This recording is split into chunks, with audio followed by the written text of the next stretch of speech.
ही अच्छी तैयारी करके आते हैं। प्रधानमंत्री नरेंद्र मोदी ने दिल्ली के तालकटोरा स्टेडियम में स्टूडेंट से परीक्षा पे चर्चा कार्यक्रम में बातचीत की।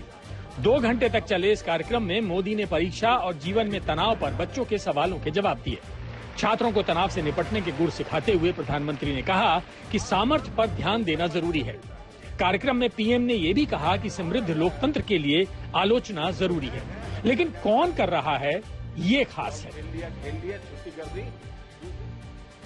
त्रिपुरा चुनाव को लेकर दिल्ली के पार्टी मुख्यालय में बीजेपी केंद्रीय चुनाव समिति की बैठक बुलाई गई। मीटिंग में प्रधानमंत्री नरेंद्र मोदी, पार्टी अध्यक्ष जेपी नड्डा और गृह मंत्री अमित शाह समेत पार्टी के दूसरे कद्दावर नेता मौजूद रहे। साथ ही बैठक में त्रिपुरा कोर ग्रुप के नेता भी शामिल हुए। सूत्रों के मुताबिक बैठक में त्रिपुरा चुनाव के लिए उम्मीदवारों के नामों और पूर्वोत्तर के 3 राज्यों की चुनावी रणनीति पर भी माथापच्ची की उम्मीद है। त्रिपुरा में विधानसभा की 60 सीटों के लिए 16 फरवरी को वोट डाले जाएंगे। जम्मू कश्मीर के काजीगुंड में आज राहुल गांधी भारत जोड़ो यात्रा छोड़कर चले गए। उन्होंने आरोप लगाया कि सुरक्षा के इंतजाम पुख्ता नहीं थे। राहुल के आरोपों को जम्मू कश्मीर की पुलिस ने खारिज किया और कहा कि आयोजकों की ओर से सही जानकारी नहीं दी गई थी। इस बीच कांग्रेस के अध्यक्ष ने केंद्र सरकार पर निशाना साधा। राहुल और कांग्रेस के आरोपों पर बीजेपी ने पलटवार किया और कहा कि राहुल को सुरक्षा नियमों का पालन करना चाहिए। चुनावी वादे के तहत पंजाब के मुख्यमंत्री भगवंत मान ने राज्य में 400 नए मोहल्ला क्लिनिक का उद्घाटन किया। इसी के साथ पंजाब में मोहल्ला क्लिनिक की तादाद 500 हो गई है। इस मौके पर आम आदमी पार्टी के मुखिया अरविंद केजरीवाल भी मौजूद थे। उन्होंने भगवंत मान की जमकर तारीफ की। चुनाव से पहले पार्टी के मुखिया अरविंद केजरीवाल ने पंजाब के लोगों को गारंटी दी थी कि सरकार बनने पर पंजाब में मोहल्ला क्लिनिक बनाएंगे। उद्घाटन कार्यक्रम अमृतसर में आयोजित किया गया।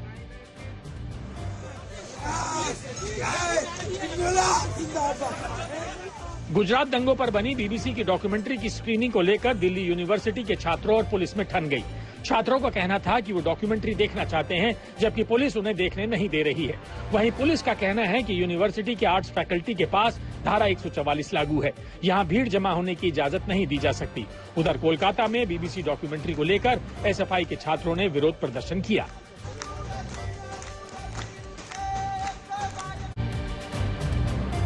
शाहरुख खान की फिल्म पठान का विरोध कर रहे लोगों को केंद्रीय मंत्री अनुराग ठाकुर ने नसीहत दी है और कहा है कि बॉयकॉट की बातें आने से वातावरण पर प्रभाव पड़ता है।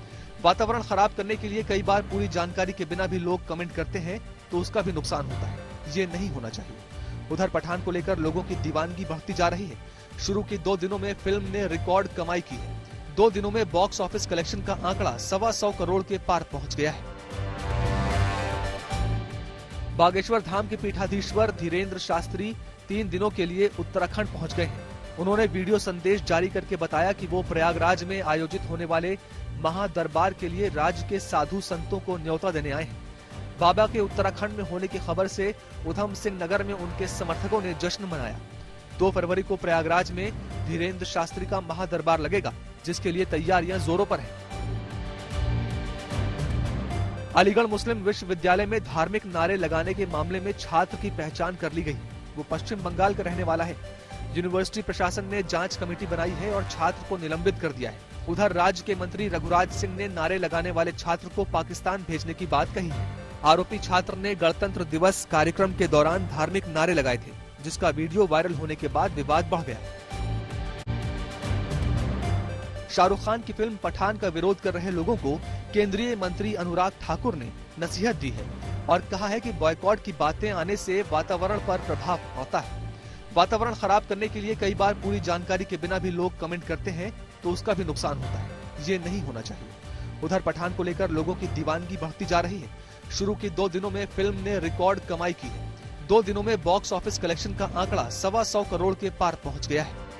आज का ब्लैक एंड व्हाइट विश्लेषण इस क्यूआर कोड की तरह ही ब्लैक एंड व्हाइट होने वाला है, जो अभी आपकी स्क्रीन पर आएगा, जिसमें हम आपको गुजरात दंगों का असली सत्य बताने वाले हैं। लेकिन उससे पहले मैं आपसे कुछ और भी कहना चाहता हूं। कल यानी 26 जनवरी को भारत ने एक गणतंत्र के रूप में अपने 73 वर्षों की यात्रा को पूरा कर लिया और यह पूरे देश के लिए एक ऐसा क्षण था जब सभी लोगों को मिलकर इसका उत्सव मनाना चाहिए था। लेकिन इसे हमारे देश का एक दुर्भाग्य ही माना जाएगा कि इस उत्सव को भी कुछ लोगों ने धार्मिक रंग से रंग दिया, जिससे आज 3 घटनाक्रम देश के सामने आए। पहला, गुजरात दंगों को लेकर बीबीसी ने जो डॉक्यूमेंट्री बनाई है उसे अब हमारे ही देश के अलग अलग शैक्षिक संस्थानों में, यूनिवर्सिटीज में देखने और दिखाने की होड़ लग गई है और 6 से ज्यादा विश्वविद्यालयों में इस प्रतिबंधित डॉक्यूमेंट्री की ओपन स्क्रीनिंग हो चुकी है और 15 से ज्यादा कॉलेजों में अब तक इसे छात्रों को दिखाया जा चुका है और इन कॉलेजों की संख्या पूरे देश में तेजी से बढ़ रही है। अब आप समझ सकते हैं कि दिल्ली का JNU, Jamia Millia Islamia, Delhi university, Hyderabad university, Kolkata की जादवपुर और प्रेसिडेंसी यूनिवर्सिटी और केरल की कुन्नूर यूनिवर्सिटी में छात्रों को बाकायदा क्यूआर कोड बांटकर यह डॉक्यूमेंट्री दिखाई जा रही है कि आप ये क्यूआर कोड स्कैन कीजिए और इसके साथ ही इस डॉक्यूमेंट्री को डाउनलोड कर लीजिए। बड़ी बात यह है कि इस डॉक्यूमेंट्री के देखने को मोदी विरोध के साथ जोड़ा जा रहा है कि जो भी इस डॉक्यूमेंट्री को देखेगा वो एक तरीके से मोदी का विरोध कर रहा है। दूसरी बात, बीबीसी की इस डॉक्यूमेंट्री की तरह अभिनेता शाहरुख खान की फिल्म पठान ने भी आजकल बॉक्स ऑफिस पर हंगामा मचा रखा है। यह सुपरहिट हो चुकी है, लेकिन दुर्भाग्य देखिए कि इस फिल्म को भी हमारे देश में सांप्रदायिक रंग दे दिया गया है। इस फिल्म पर भी हिंदू मुसलमान हो रहा है, उसके बारे में आगे हम आज बात करेंगे। और तीसरी बात, इन दोनों घटनाओं का नतीजा यह हुआ कि कल गणतंत्र दिवस के मौके पर अलीगढ़ मुस्लिम यूनिवर्सिटी में एक कार्यक्रम हुआ जिसमें नेशनल कैडेट कॉर्प्स यानी एनसीसी के कुछ कैडेट्स ने धार्मिक नारे लगा दिए और ये नारे थे नाराए तकबीर, अल्लाहू अकबर, और इसका अर्थ होता है अल्लाह ही सबसे बड़ा है और अल्लाह ही पूरी कायनात और संसार है। हमें कोई आपत्ति नहीं है अगर कोई इन बातों को मानता है। अगर इस्लाम को मानने वाले लोग इस पर विश्वास करते हैं, उन्हें पूरी आजादी है क्योंकि इस्लाम यही कहता है। लेकिन एनसीसी के फंक्शन में एनसीसी के कैडेट्स को यह बात वहां कहने की कोई आवश्यकता नहीं थी। सोचिए, यह कार्यक्रम गणतंत्र दिवस के मौके पर हो रहा था और इसमें भारत के संविधान का जश्न मनाया जा रहा था जो भारत को एक धर्मनिरपेक्ष देश के रूप में परिभाषित करता है। लेकिन बीबीसी की डॉक्यूमेंट्री और पठान फिल्म को सांप्रदायिक रंग देने का नतीजा यह हुआ कि हमने अपने देश के इस उत्सव को भी धार्मिक रंग में बदल कर रख दिया। यह ऐसा उत्सव था जिसे पूरे देश को खुशी के साथ मिलकर मनाना चाहिए था, चाहे वो हिंदू हो, मुसलमान हो, सिख हो, ईसाई हो, आखिर सभी इसी देश के नागरिक हैं। इस देश पर सबका बराबर का अधिकार है। लेकिन ऐसे मौके पर भी हमारे देश में बंटवारा हो गया, वैसा ही बंटवारा जैसा अंग्रेजों ने किया था। अंग्रेजों ने डिवाइड एंड रूल की पॉलिसी अपनाई थी, बांटो और राज करो, और इतने वर्षों के बाद भी, 75 वर्षों के बाद भी वो दूर बैठकर हमें बांट रहे हैं और हम आसानी से बंट रहे हैं। जिस एनसीसी कैडेट ने ये धार्मिक नारे लगाए उसका नाम है वहीदुज्जमा और ये छात्र अलीगढ़ मुस्लिम यूनिवर्सिटी में बीए फर्स्ट ईयर का छात्र है और पश्चिम बंगाल से पढ़ने के लिए यहां आया है। सोचिए, पश्चिम बंगाल से अपना घर छोड़कर पढ़ने के लिए दिल्ली आया है, अलीगढ़ आया है, और यहां ये कर क्या रहा है आप खुद देखिए।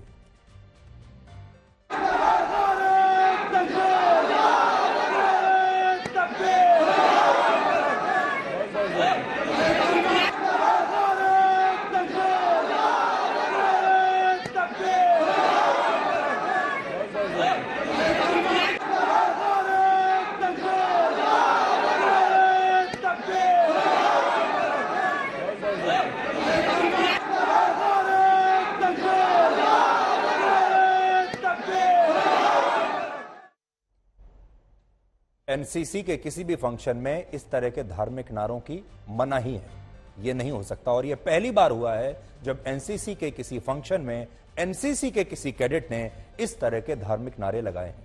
इससे आप समझ सकते हैं कि देश में माहौल कितना जहरीला करने की कोशिश की जा रही है। आज जब देश की अलग अलग यूनिवर्सिटीज में गुजरात दंगों पर बीबीसी की इस प्रतिबंधित डॉक्यूमेंट्री को दिखाने के लिए एक क्यूआर कोड बांटा जा रहा है और इसे देखने और दिखाने की जबरदस्त होड़ लगी हुई है, ऐसे में हम भी आप सब के लिए, देश के 140 करोड़ लोगों को आज एक नया क्यूआर कोड देना चाहते हैं। यह भारत का क्यूआर कोड है और यह क्यूआर कोड हमारे शो की तरह ही बिल्कुल ब्लैक एंड व्हाइट है।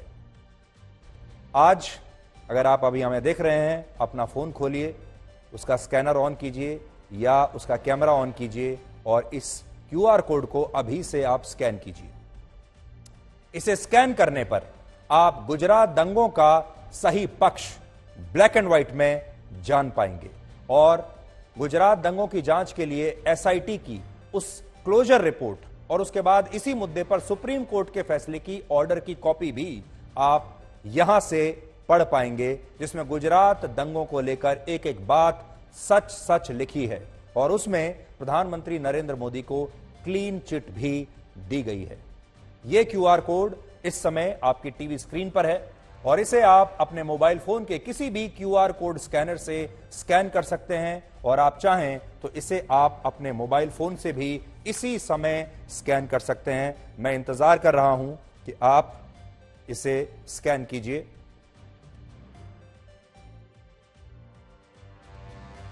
और जैसे ही आप इसे स्कैन करेंगे, आपके मोबाइल फोन पर एसआईटी की वो क्लोजर रिपोर्ट अपने आप डाउनलोड हो जाएगी, जिसमें गुजरात दंगों की फाइनल रिपोर्ट उन्होंने दी है जांच के बाद।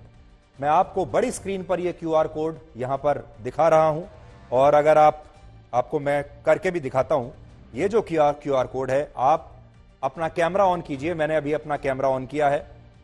कैमरा ऑन करने के बाद मैंने ये क्यूआर कोड को स्कैन किया और स्कैन करते ही मेरे फोन पर ये पूरी रिपोर्ट डाउनलोड हो गई है। देखिए, अगर आप ध्यान से देख पाएं तो मैं आपको दिखाता हूं।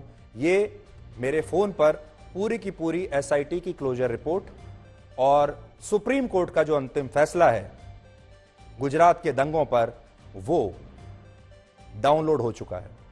तो अभी आप अपना फोन निकालिए, इस क्यूआर कोड को स्कैन कीजिए और उसके बाद आपको गुजरात दंगों पर पूरी जो तस्वीर है वो ब्लैक एंड व्हाइट में नजर आने लगेगी। और हमारे शो का नाम इसीलिए ब्लैक एंड व्हाइट है ताकि हम आपको हर खबर ब्लैक एंड व्हाइट में दिखा सकें। आज आप सबसे मेरी अपील है कि अगर आप इस डॉक्यूमेंट्री को देख रहे हैं तो इस क्यूआर कोड के जरिए गुजरात दंगों पर एसआईटी की अंतिम रिपोर्ट को भी जरूर देखें और इस पर सुप्रीम कोर्ट के अंतिम फैसले को भी जरूर देखें, क्योंकि तभी यह तस्वीर पूरी होगी और तभी आप ब्लैक एंड व्हाइट में गुजरात दंगों के पूरे मामले को समझ पाएंगे।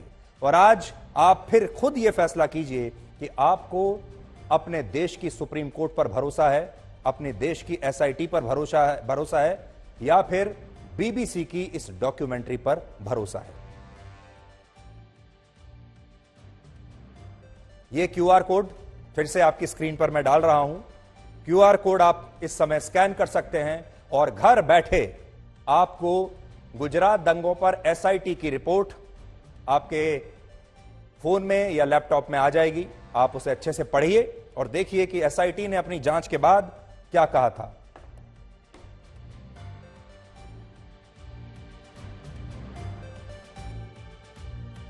और हो सकता है कि अगर आप बड़ी संख्या में, क्योंकि बहुत सारे दर्शक इस समय हमें यह भी लिख रहे हैं कि उन्हें वो नहीं कर पा रहे हैं, वो इसलिए क्योंकि ट्रैफिक इस समय बहुत ज्यादा है। तो हो सकता है जो बड़ा क्यूआर कोड है ये ज्यादा ट्रैफिक की वजह से अभी आप इसे डाउनलोड ना भी कर पा रहे हो। कुछ लोग तो जरूर कर पा रहे होंगे। इसलिए अभी आपकी स्क्रीन पर नीचे आप देखिए, स्क्रीन के नीचे कोने पर जो एक और क्यूआर कोड आ रहा है, आप इस क्यूआर कोड को भी इस शो के दौरान आप स्कैन कर सकते हैं और एसआईटी की क्लोजर रिपोर्ट को डाउनलोड कर सकते हैं। आपको यह बताते हैं कि ये एसआईटी स्पेशल इन्वेस्टिगेटिव टीम कब बनी, किसने इसे बनाया और एसआईटी की यह जांच गुजरात दंगों को लेकर इतनी महत्वपूर्ण क्यों है कि इस पर इतने वर्षों के बाद भी 20 साल 21 साल के बाद भी बवाल मचा हुआ है।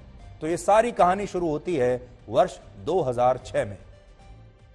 जून 2006 में गुजरात पुलिस में एक शिकायत दर्ज कराई गई जिसमें यह आरोप लगाया गया कि 28 फरवरी 2002 को गुजरात दंगों के समय अहमदाबाद की जिस गुलबर्ग सोसाइटी में हिंसा भड़की थी और इस हिंसा में 69 लोग मारे गए थे, यह घटना पूरी तरह से सुनियोजित थी और इसके पीछे एक बड़ी और गहरी साजिश थी। और तब इस शिकायत में कुल 63 लोगों को आरोपी बनाया गया था और ये सारी बातें लिखी थी। और इन 63 लोगों में जिन्हें आरोपी बनाया गया, उनमें गुजरात के तत्कालीन मुख्यमंत्री और आज भारत के प्रधानमंत्री नरेंद्र मोदी, उनकी कैबिनेट के कुछ मंत्री और कुछ सरकारी अधिकारियों का भी नाम था। यानी इस शिकायत में सीधे तौर पर यह लिखा था कि गुजरात के उस समय के मुख्यमंत्री नरेंद्र मोदी ने सुनियोजित तरीके से इस हिंसा को होने दिया और इसे रोकने की कोशिश नहीं की। दिलचस्प बात यह है कि यह शिकायत जाकिया जाफरी द्वारा दर्ज कराई गई थी, जो कांग्रेस के पूर्व सांसद एहसान जाफरी की पत्नी है, और गुलबर्ग सोसाइटी की इस हिंसा में एहसान जाफरी की भी उस समय हत्या कर दी गई थी उन दंगों में। लेकिन नोट करने वाली बात यह है कि इस मामले में झूठे बयानों और सुनी सुनाई बातों के आधार पर नरेंद्र मोदी को फंसाने के लिए एक पूरा की पूरा गैंग उस समय काम कर रहा था, और इसी गैंग ने पहले पुलिस में यह शिकायत दर्ज कराने में जाकिया जाफरी की मदद की, और बाद में इसी शिकायत को एक एफआईआर में बदलने के लिए ये लोग 2 नवंबर 2007 को गुजरात हाईकोर्ट पहुंच गए।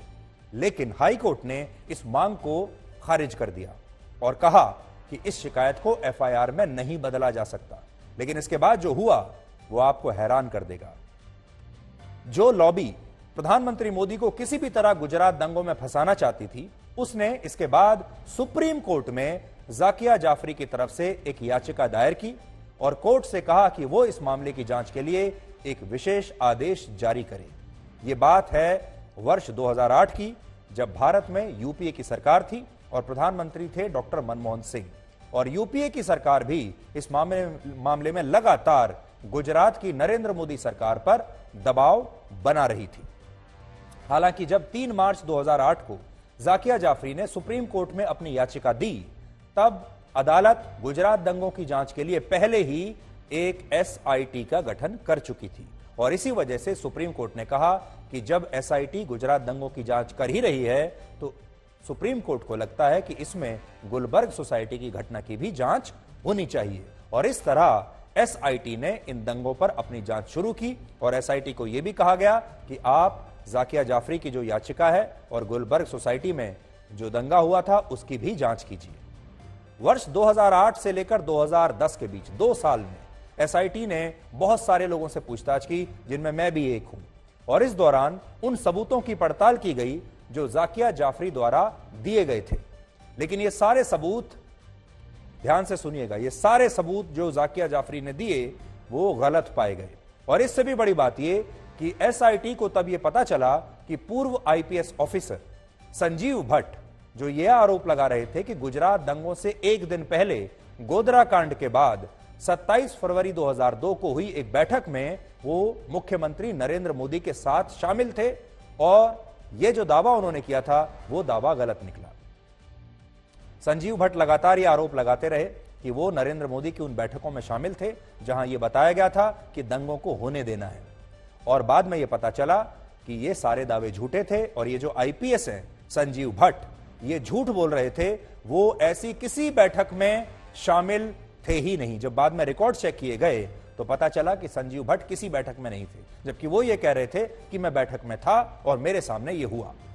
वर्ष 2010 में ही एसआईटी ने गांधीनगर में नरेंद्र मोदी से 9 घंटे तक लंबी पूछताछ की थी, जिसमें उनसे कुल मिलाकर 108 सवाल पूछे गए। तब वो मुख्यमंत्री थे, और मुख्यमंत्री के तौर पर वो पूछताछ के लिए 9 घंटे तक एसआईटी के दफ्तर में आए थे, एक आम आदमी की तरह। और इसके बाद 8 फरवरी 2012 को अपनी फाइनल रिपोर्ट में एसआईटी ने कहा कि गुजरात दंगों को लेकर नरेंद्र मोदी पर लगाए गए आरोपों के सबूत नहीं मिले, और तब एसआईटी ने उन्हें क्लीन चिट दे दी थी।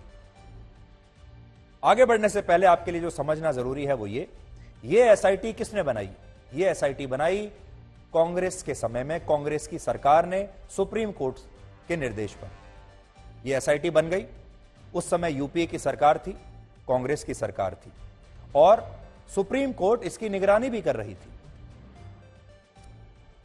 यह एसआईटी की वही क्लोजर रिपोर्ट है जिसे 2013 में निचली अदालत, 2017 में गुजरात हाईकोर्ट, और फिर पिछले ही साल 2022 में सुप्रीम कोर्ट ने भी सही माना। यानी इस क्लोजर रिपोर्ट की जो स्क्रूटनी है, इसका आकलन पहले निचली अदालत में हुआ, उसने कहा बिल्कुल सही रिपोर्ट है, फिर हाई कोर्ट में हुआ, उसमें भी कहा सही रिपोर्ट है, और फिर सुप्रीम कोर्ट ने भी कहा कि यह रिपोर्ट सही है, इसमें कोई गड़बड़ी नहीं है। और यह पूरी जांच कांग्रेस ने करवाई थी, यूपीए की सरकार ने करवाई थी, इसलिए यह भी नहीं कह सकते इसमें कि यह जांच बीजेपी की सरकार ने कराई हो या उन्होंने कोई पक्षपात किया हो। उस समय सारी जांच एजेंसियां यूपीए सरकार के हाथ में थी। उस समय सारी जो सत्ता की चाबी थी वो यूपीए की सरकार के पास थी, सोनिया गांधी के पास थी। फिर भी वो नरेंद्र मोदी को नहीं फंसा पाए क्योंकि सबूत कुछ और कह रहे थे। इसलिए यह रिपोर्ट बहुत महत्वपूर्ण हो जाती है और आज इस क्यूआर कोड को स्कैन करके आप इस रिपोर्ट को पढ़ भी सकते हैं। ये एसआईटी के रिपोर्ट के कुछ अंश आज मेरे पास हैं। अपनी रिपोर्ट में सुप्रीम कोर्ट ने यह कहा कि यह ऐसा लगता है कि कुछ डिसग्रंटल्ड ऑफिशियल्स की कोशिश है। Disgruntled officials of the state of Gujarat along with others was to create sensation by making revelations which were false to their own knowledge.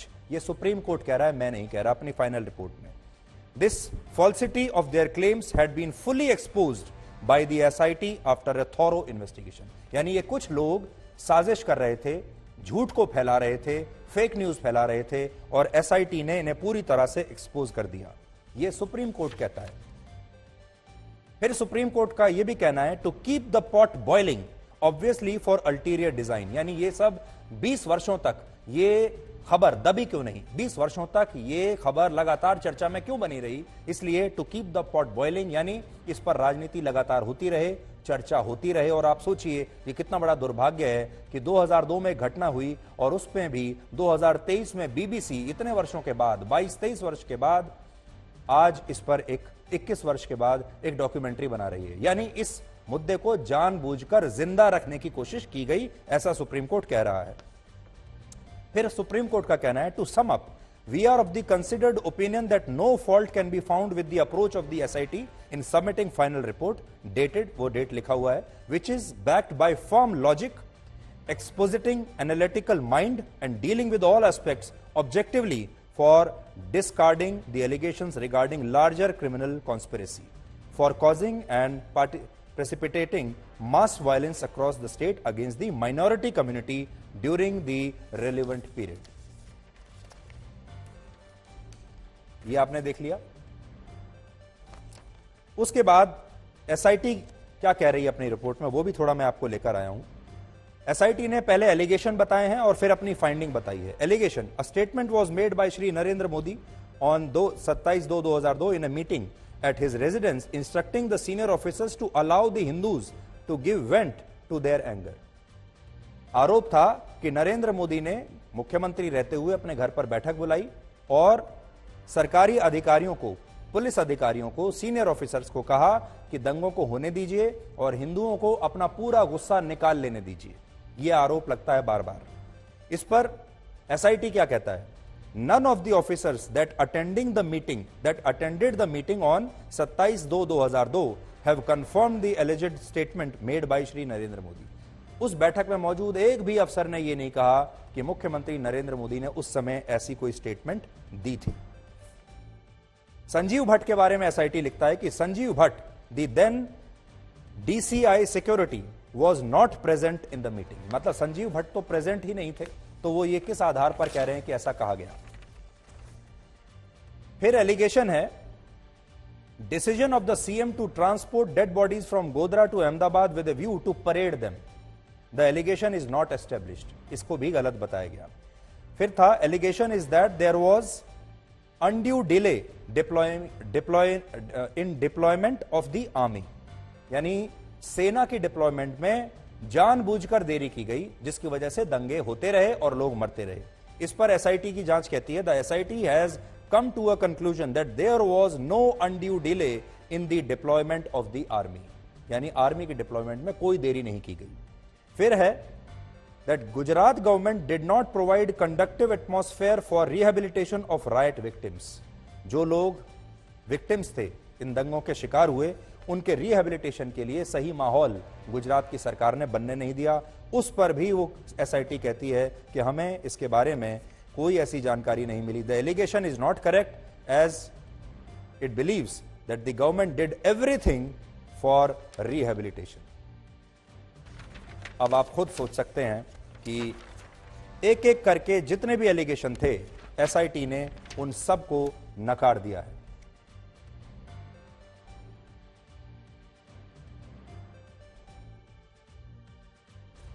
वर्ष 2017 में जब एसआईटी की इस रिपोर्ट को गुजरात हाईकोर्ट ने सही माना था, तब कायदे से यह केस वहीं खत्म हो जाना चाहिए था। लेकिन ऐसा हुआ नहीं और एक बार फिर से यह पूरा गैंग सुप्रीम कोर्ट पहुंच गया। आप तो जानते ही हैं आजकल सुप्रीम कोर्ट में और अलग अलग अदालतों में एक्टिविज्म बहुत ज्यादा चल रहा है, यानी एनजीओज के नाम पर बहुत सारे लोग जो एक्टिविस्ट हैं, ये एक्टिविस्ट नहीं होते, ये अलग अलग पार्टियों के लिए काम करने वाले लोग होते हैं और ये कभी आरटीआई के नाम पर, कभी किसी और केस के नाम पर इसी तरह अदालतों का वक्त बर्बाद करते रहते हैं ताकि उस पर राजनीति हो सके। इसलिए आपने देखा होगा चाहे वो रफाल का मामला हो वो भी सुप्रीम कोर्ट में जाता है, राम मंदिर का मामला भी सुप्रीम कोर्ट में जाता है, ये मामला भी सुप्रीम कोर्ट में गया। और वर्ष 2018 में इस रिपोर्ट को खारिज करने के लिए एक याचिका दायर की गई और फिर 2021 में इस पर सुनवाई के बाद जून 2022 में अदालत ने अपना यह फैसला सुनाया था जो अभी मैंने आपको पढ़कर बताया। तो ये सारे लोग अदालत में क्यों गए सुप्रीम कोर्ट में कि एसआईटी की ये जो फाइनल रिपोर्ट है जो मुख्यमंत्री नरेंद्र मोदी को उस समय क्लीन चिट दे रही थी, इसे खारिज कर दिया जाए। तो सुप्रीम कोर्ट ने यह बात नहीं मानी और कहा कि एसआईटी की रिपोर्ट सही है। सुप्रीम कोर्ट ने इस फैसले में 3 बड़ी बातें कही हैं जो आज आपके लिए जानने की जरूरत है। इसके बाद कोई आपको बहका नहीं पाएगा। पहली बात यह कि एसआईटी ने मुश्किल परिस्थितियों में भी अपना काम पूरी ईमानदारी के साथ किया और उसके द्वारा फाइल की गई क्लोजर रिपोर्ट में कोई खामी नहीं निकाली जा सकती। एसआईटी ने बिना किसी पक्षपात के काम किया है, सुप्रीम कोर्ट ने पहला पॉइंट यह कहा। दूसरा पॉइंट सुप्रीम कोर्ट ने कहा इस मामले को सनसनीखेज बनाने के लिए उस समय के गुजरात के कुछ अधिकारियों द्वारा झूठी और भ्रामक जानकारियां फैलाई गई, लेकिन एसआईटी ने अपनी जांच में इस झूठ को पूरी तरह एक्सपोज कर दिया कि गुलबर्ग सोसाइटी में हुई हिंसा सुनियोजित थी। खासतौर पर संजीव भट्ट और आर.बी. श्रीकुमार जैसे सरकारी अधिकारियों और हरेन पांड्या जैसे मंत्रियों ने मोदी के खिलाफ झूठ फैलाया और लोगों को गुमराह करने की कोशिश की। सुप्रीम कोर्ट की दूसरी बड़ी बात यह थी। तीसरी बात सुप्रीम कोर्ट ने कही कि इस पूरे मामले को एक खास मकसद के तहत 16 वर्षों तक जिंदा रखा गया और इसके लिए एसआईटी की जांच से लेकर अदालत की कानूनी प्रक्रिया तक सब पर सवाल उठाए गए और यह सब कुछ एक खास मकसद के तहत किया गया। और अदालत ने तब यह भी कहा कि ऐसा करने वाले सभी लोगों के खिलाफ कड़ी कार्रवाई होनी चाहिए जिन लोगों ने इस मामले को अपने अपने हितों को साधने के लिए जिंदा रखा। अब आप सोचिए 2002 से आज हम 2023 में बात कर रहे हैं। 2002 के बाद इस देश में जितने भी चुनाव लड़े गए हैं उन हर चुनाव में, चाहे वो राज्य का चुनाव हो चाहे वो लोकसभा चुनाव हो, गुजरात दंगों को बड़ा मुद्दा बनाया गया है। हर बार चुनाव प्रचार में गुजरात दंगों का प्रचार किया गया है। हर बार मीडिया ने नरेंद्र मोदी को नीचा दिखाने के लिए, नरेंद्र मोदी पर हमला करने के लिए गुजरात दंगों का दुरुपयोग हर बार मीडिया लगातार करता आ रहा है और अब बीबीसी भी यही काम कर रहा है। आज मैं आपको सुप्रीम कोर्ट के इस फैसले के कुछ अंश तो मैं पढ़ के बता चुका हूं और अगर आप चाहें तो कोर्ट के ऑर्डर की ये कॉपी भी इस क्यूआर कोड को स्कैन करके आप पढ़ सकते हैं। क्यूआर कोड आपकी स्क्रीन पर है। अभी मैंने जो सब कुछ सुप्रीम कोर्ट का जो पूरा फैसला था मैंने आपको पढ़कर सारा बता दिया सुप्रीम कोर्ट ने क्या लिखा है।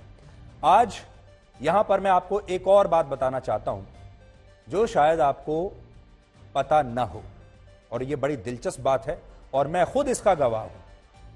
आज मैं आपको यह बताना चाहता हूं कि मैं खुद इस घटना का सबसे बड़ा गवाह रहा हूं और इस मामले में नरेंद्र मोदी को जिस टीवी इंटरव्यू के आधार पर फंसाने की कोशिश की गई थी वो टीवी इंटरव्यू 2002 में मैंने ही किया था और इस इंटरव्यू का जिक्र सुप्रीम कोर्ट ने और एसआईटी ने अपनी क्लोजर रिपोर्ट में भी किया था।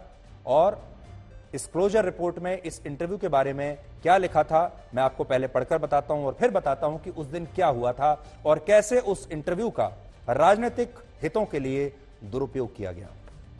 अब जो मैं आपके लिए लेकर आया हूं ये एसआईटी की क्लोजर रिपोर्ट है जिसमें मेरा नाम लिखा है। इसमें वो कहते हैं कि इन्वेस्टिगेशन के दौरान उन्हें पता चला कि नरेंद्र मोदी ने एक इंटरव्यू दिया है गुजरात के मुख्यमंत्री रहते हुए जो सुधीर चौधरी ने लिया 1/3/2002 को। 1/3/2002 का यह इंटरव्यू है।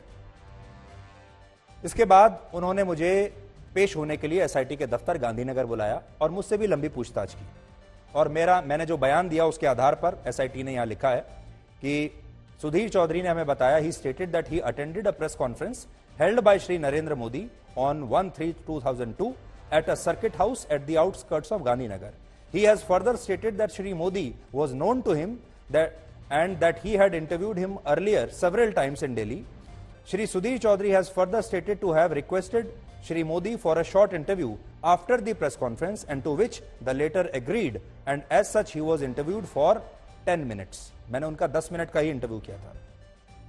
उसके बाद मैंने जो उनको बताया इसमें लिखा है, as per his recollection he had questioned Shri Narendra Modi about the Chamanpura massacre, that is Gulbarg society case, in which former Congress MP Ehsan Jafri had been killed. और उसके बाद मैंने ये बयान दिया that Sudhir Chaudhary has stated that Chief Minister was of the view that he neither wanted action nor reaction.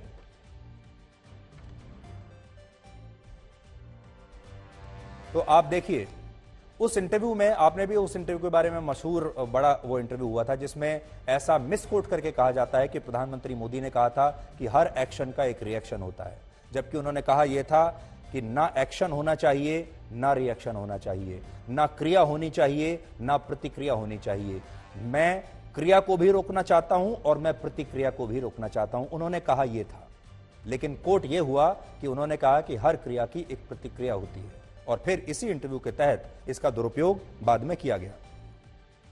इसी interview के बारे में जब 9 घंटे तक उस समय मुख्यमंत्री नरेंद्र मोदी से पूछताछ हुई थी, तब इस इंटरव्यू के बारे में उनसे भी पूछा गया कि क्या आपने उस इंटरव्यू में ऐसा कहा था. तो ये लिखते हैं अपनी रिपोर्ट में, ही stated, Shri Modi told SIT that after a period of 8 years he did not recollect the exact words, but he had always appealed only and only for peace. And he said that his words cited in this question are considered in the correct perspective. It would be evident that there is a very earnest appeal for people refraining from any kind of violence.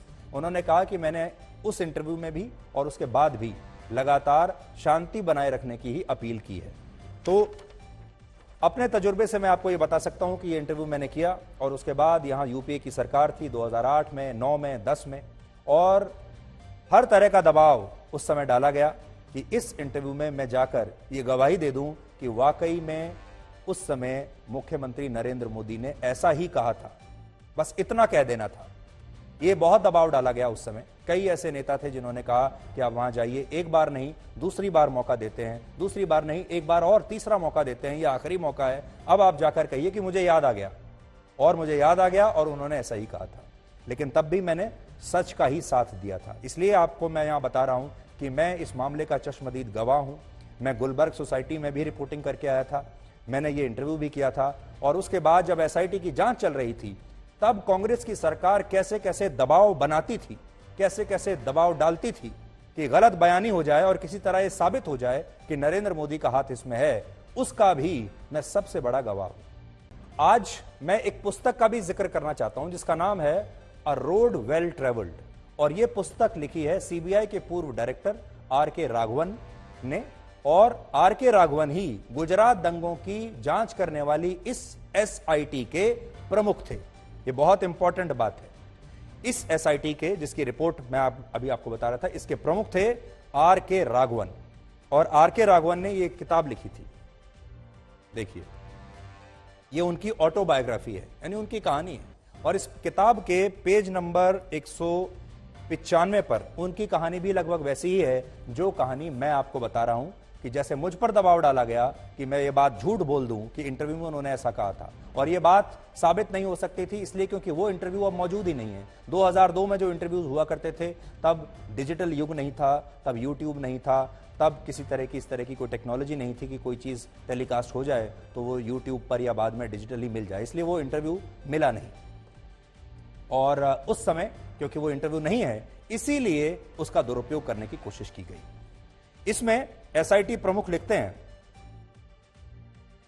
कि जब मैंने UPA सरकार के मन मर्जी की report पेश नहीं की और नरेंद्र मोदी को क्लीन चिट दे दी, तो वो लिखते हैं they engineered petitions against me accusing me of favouring the chief minister, यानी उन पर आरोप लगाए कि आपने मुख्यमंत्री को फेवर किया है.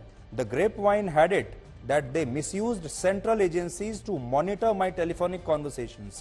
They were, however, disappointed not to find anything incriminating. तो एसआईटी के जो प्रमुख हैं वो खुद कह रहे हैं कि सरकार मुझसे नाराज हो गई और उसके बाद उन्होंने मेरा फोन टैप कराना शुरू कर दिया ताकि यह पता चले कि मैंने इस रिपोर्ट को लिखने में कोई गड़बड़ तो नहीं की। लेकिन सारी फोन टैपिंग के बाद भी उनको कोई सबूत ऐसा नहीं मिला, क्योंकि आर.के. राघवन अपनी रिपोर्ट में सच कह रहे थे। आर.के. राघवन आगे ये भी लिखते हैं इसमें अपनी किताब में, Modi's questioning lasted 9 hours in my own chamber at the SIT office. 9 घंटे तक वो कह रहे हैं मेरे अपने दफ्तर में मोदी की पूछताछ हुई। मल्होत्रा जो पूछताछ कर रहे थे, told me later that Modi kept his cool right through the marathon sessions which ended late at night. He never parried questions nor did he give the impression of padding up his responses. और जब मल्होत्रा ने, जो कि उनसे सवाल कर रहे थे, उनसे पूछा कि क्या आप लंच के लिए ब्रेक लेना चाहेंगे, तब मोदी ने कहा कि मुझे लंच नहीं करना, आप लगातार पूछताछ करते रहिए, मुझे लंच नहीं चाहिए। और पूछताछ के दौरान 9 घंटे जब पूछताछ हुई, उस दौरान नरेंद्र मोदी पानी की अपनी बोतल लेकर आए थे, जिसमें से वो अपना पानी लेकर आए, और उन्होंने SIT की तरफ से ऑफर की गई एक चाय तक स्वीकार नहीं की।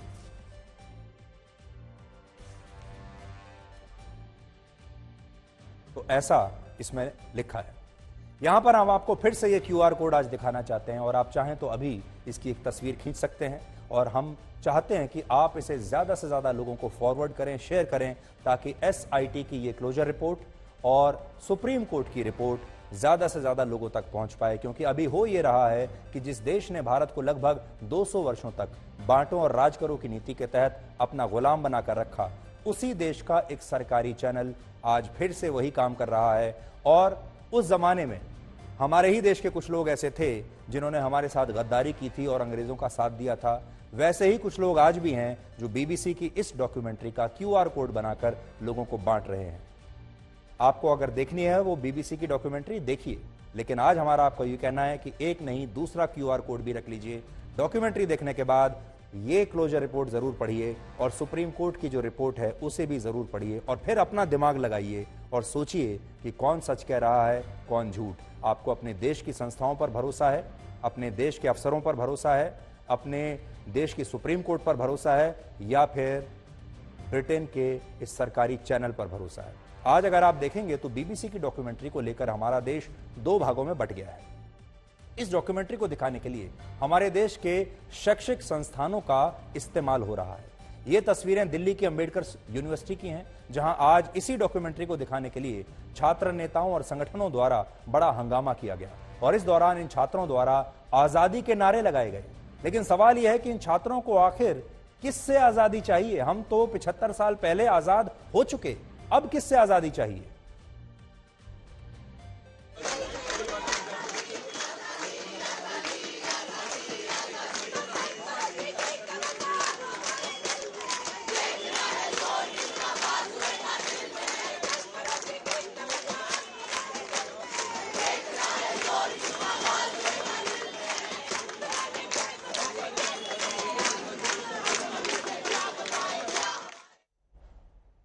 अंबेडकर यूनिवर्सिटी में जो हंगामा हुआ उसके पीछे 2 छात्र संगठन हैं, एक स्टूडेंट्स फेडरेशन ऑफ इंडिया और दूसरा है ऑल इंडिया स्टूडेंट्स एसोसिएशन, और ये दोनों ही लेफ्ट पार्टियों की छात्र इकाइयां हैं। यानी ये छात्र नहीं हैं, ये असल में कार्यकर्ता हैं।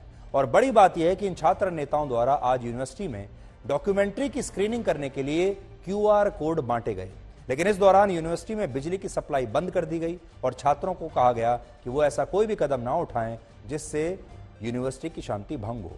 इसके बावजूद इस डॉक्यूमेंट्री को दिखाने के लिए वहां दिन भर ऐसे ही हंगामा चलता रहा। इसके अलावा दिल्ली यूनिवर्सिटी में भी बैन लगाने के बावजूद आज इस डॉक्यूमेंट्री को दिखाने की कोशिश की गई, जिसके बाद पुलिस ने 24 छात्र नेताओं और कार्यकर्ताओं को हिरासत में लिया है, और फिर दिल्ली यूनिवर्सिटी के आसपास धारा 144 भी लगानी पड़ी। हालांकि यहां बात सिर्फ दिल्ली की नहीं है।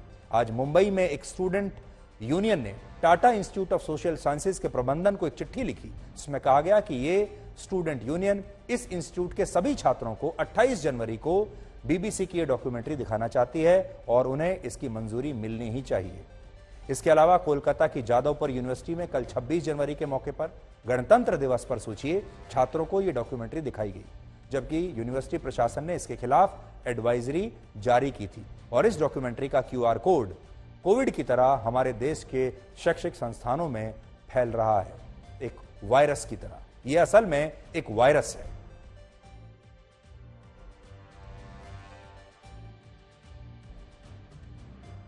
अब आप ये देखिए कि भारत में तो बीबीसी की इस डॉक्यूमेंट्री पर खूब तालियां बज रही हैं, लेकिन ब्रिटेन में इसी डॉक्यूमेंट्री को झूठ और प्रोपेगेंडा बताया जा रहा है। ब्रिटेन के एक सांसद हैं जिनका नाम है बॉब ब्लैकमैन।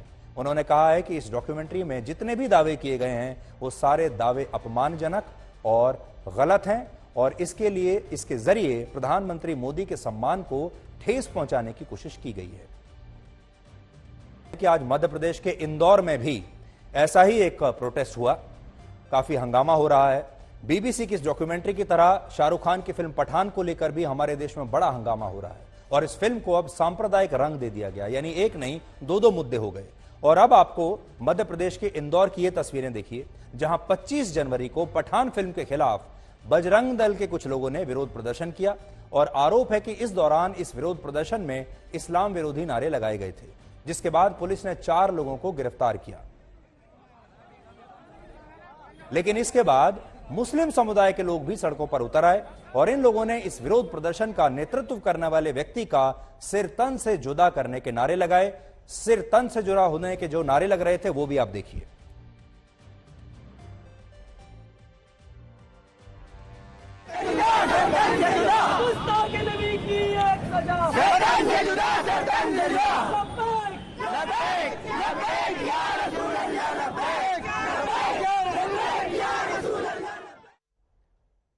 तो उत्तर से लेकर दक्षिण तक हमारे देश में क्या माहौल हो रहा है, चाहे वो बीबीसी की डॉक्यूमेंट्री हो, चाहे वो पठान फिल्म का रिलीज हो, आप देख सकते हैं और कैसे हर चीज को राजनीतिक रंग और धार्मिक रंग दे दिया जाता है।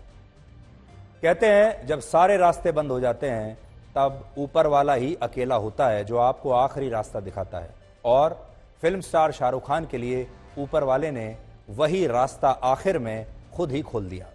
भारत के कई कट्टरवादी संगठनों ने उनकी इस फिल्म के बहिष्कार की अपील की और पिछले 2 वर्षों में बॉलीवुड के बॉयकॉट का रिवाज भी बहुत बढ़ गया। लेकिन इस सब के बावजूद 110 करोड़ हिंदुओं के इस देश में एक मुस्लिम सुपरस्टार की फिल्म सारे रिकॉर्ड तोड़ देती है और इसलिए हमें लगता है कि पठान की सफलता में आज हर किसी के लिए एक सबक छिपा हुआ है। इस फिल्म ने सिर्फ 2 दिन में पूरी दुनिया में 220 करोड़ रुपए का बिजनेस कर लिया है और यह फिल्म बॉलीवुड की पहली ऐसी फिल्म है जिसे इतनी जबरदस्त ओपनिंग मिली है। इसलिए आज हम आपको यह बताना चाहते हैं कि इस फिल्म से हर किसी के लिए सीखने के लिए क्या क्या है, इस फिल्म से क्या सीख मिलती है। पठान के सुपरहिट होने से, इसकी सफलता से पहली सीख है, इस फिल्म का सफल होना यह बताता है कि एक देश के तौर पर भारत की धर्मनिरपेक्षता आज भी कायम है। भारत की 140 करोड़ की आबादी में लगभग 110 करोड़ हिंदू हैं, लेकिन इसके बावजूद हमारे देश में उस फिल्म को उतना ही प्यार मिलता है जिसका नाम पठान है और जिसमें एक मुस्लिम सुपरस्टार ने अभिनय किया है। 110 करोड़ हिंदुओं के देश में एक मुस्लिम सुपरस्टार की फिल्म सुपरहिट हो रही है और देखने वाले लोग मुसलमानों के साथ साथ हर धर्म के हैं। सबसे ज्यादा शायद हिंदू होंगे जो अपने जेब से पैसा लेकर अपनी मर्जी से स्वेच्छा से यह फिल्म देखने के लिए जा रहे हैं। तो देश में धर्मनिरपेक्ष खतरे में नहीं है, देश आज भी सेक्युलर है। दूसरी सीख, सिनेमा में लोगों को जोड़ने की और उन्हें एकजुट करने की अभूतपूर्व जबरदस्त ताकत है और यह ताकत आज भी बरकरार है क्योंकि लोग फिल्में देखने के लिए स्वेच्छा से जाते हैं। इस मामले में अगर आप देखें तो कोई भी व्यक्ति जबरदस्ती पठान फिल्म देखने नहीं गया, बल्कि हमारे देश के लोगों ने स्वेच्छा से अपनी जेब से पैसा खर्च करके फिल्म के टिकट खरीदे और सिनेमा की इसी ताकत ने इस फिल्म को सुपरहिट बना दिया है। आज सिनेमा और खेल 2 ही ऐसे माध्यम हैं जो लोगों को एक जगह पर अपनी स्वेच्छा से हजारों और लाखों की संख्या में इकट्ठा कर सकते हैं। सिनेमा हॉल में इकट्ठा कर सकते हैं, स्टेडियम में इकट्ठा कर सकते हैं। तीसरी बात इससे यह पता चलती है कि बॉलीवुड फिल्मों के बॉयकॉट का ट्रेंड स्थायी नहीं था और इफेक्टिव भी नहीं था, बल्कि यह एक टेम्परेरी फेज था जो कुछ समय के लिए रहा, लेकिन अब यह पठान फिल्म के साथ समाप्त हो गया है। तो ये जो बार बार जो बात आती थी बॉयकॉट बॉलीवुड, और लोगों को लगता था कि इसी बॉयकॉट बॉलीवुड से सारी फिल्में फ्लॉप हो रही हैं, ये जो गलतफहमी है ये दूर हो गई और शायद इसके बाद बॉयकॉट बॉलीवुड की दुकान बंद हो जाएगी। चौथी सीख, इससे यह साबित हुआ कि हमारे देश में अभिव्यक्ति की आजादी आज भी बरकरार है। आज जो लोग इस फिल्म को देखने के लिए सिनेमा हॉल जा रहे हैं वो वहां सेल्फी ले रहे हैं, सोशल मीडिया पर शेयर कर रहे हैं, नाच रहे हैं, डांस कर रहे हैं, जिससे पता चलता है कि भारत के लोगों की अभिव्यक्ति की आजादी बिल्कुल खतरे में नहीं है और वो अपनी इसी आजादी के तहत किसी भी फिल्म में, किसी भी थिएटर में, किसी भी शहर में जाकर किसी की भी फिल्म को देख सकते हैं। पांचवी सीख, जब किसी चीज को वर्जित किया जाता है तो लोग वो काम जरूर करते हैं। इसे रिवर्स साइकोलॉजी कहते हैं। इंसानों की प्रवृत्ति होती है और हमारे देश में तो ये ज्यादा ही है कि जब हमारे देश के लोगों को किसी चीज को करने से रोका जाता है तो फिर वो उस वर्जित चीज को जरूर करते हैं। जहां ना जाने के लिए कहा जाए वहां तो जरूर जाते हैं। और पठान फिल्म के मामले में भी, फिल्म के साथ भी यही रिवर्स साइकोलॉजी ने काम किया है। बहुत से लोगों ने सिर्फ यह समझने के लिए इस फिल्म को देखा कि आखिर इसका विरोध हो क्यों रहा है। और इस फिल्म की सफलता में मेन स्ट्रीम मीडिया के लिए भी एक बहुत बड़ा सबक छिपा है। शाहरुख खान ने अपनी इस फिल्म का प्रमोशन मेन स्ट्रीम मीडिया में बिल्कुल नहीं किया। उन्होंने किसी न्यूज चैनल को कोई इंटरव्यू नहीं दिया, किसी अखबार को इंटरव्यू नहीं दिया, किसी मैगजीन को कोई इंटरव्यू नहीं दिया, मेन स्ट्रीम मीडिया में कोई प्रचार नहीं किया, बल्कि उन्होंने सिर्फ सोशल मीडिया पर अपनी फिल्म का प्रमोशन किया। जबकि न्यूज चैनल्स में इस फिल्म को लेकर बहुत सारे हफ्तों तक हिंदू मुसलमानों के डिबेट्स होते रहे, लेकिन मेन स्ट्रीम मीडिया लोगों को, उनकी सोच को और उनकी पसंद को नहीं बदल पाया। तो ये जो मीडिया वाले लोग हैं, ये उनके लिए भी एक बहुत बड़ी सीख है।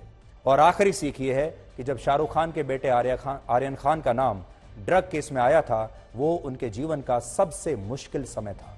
और उस वक्त शाहरुख खान चुप्पी साधे रहे और उन्होंने इस बुरे वक्त को बहुत शालीनता से सहा। उन्होंने ना तो इसके लिए किसी को जिम्मेदार ठहराया, ना किसी पर बेबुनियाद आरोप लगाए, ना कोई बयानबाजी की, ना किसी न्यूज चैनल पर जाकर इंटरव्यू दिया, ना कहीं सार्वजनिक रूप से कोई बयान दिया। और वो चुप रहे, चुपचाप सहते रहे। उनका बेटा भी चुपचाप सहता रहा। आपने देखा होगा उनका परिवार बिल्कुल मीडिया के सामने आया ही नहीं। इस दौरान उन्होंने बहुत शांति से इस बुरे वक्त को सहा, शालीनता से इस बुरे वक्त को सहा। और भारत एक ऐसा देश है जो शालीनता को बहुत नोट करता है। यहाँ के लोग, इसी शालीनता ने लोगों के मन में उनके लिए एक सहानुभूति भी पैदा की और उनके लिए एक नई इज्जत पैदा की, नया रेस्पेक्ट पैदा किया। आज हमारे देश के नेता चाहें तो वो भी इस फिल्म से बहुत कुछ सीख सकते हैं और 2024 के लोकसभा चुनाव के लिए खुद को तैयार कर सकते हैं, क्योंकि जनता कुछ और कह रही है। कहते हैं ना कि जो फिल्में होती हैं वो समाज का आईना होती हैं और फिल्मों में जो दिखाया जाता है, फिल्में जब हिट होती हैं या फ्लॉप होती हैं, इससे हमारे देश के समाज का चरित्र पता चलता है, लोगों की सोच के बारे में पता चलता है, लोग क्या सोचते हैं। और पठान फिल्म जो सुपरहिट हुई है वो यही है कि लोग सोचते हैं कि उन्हें जो देखना है वो देखकर ही रहेंगे।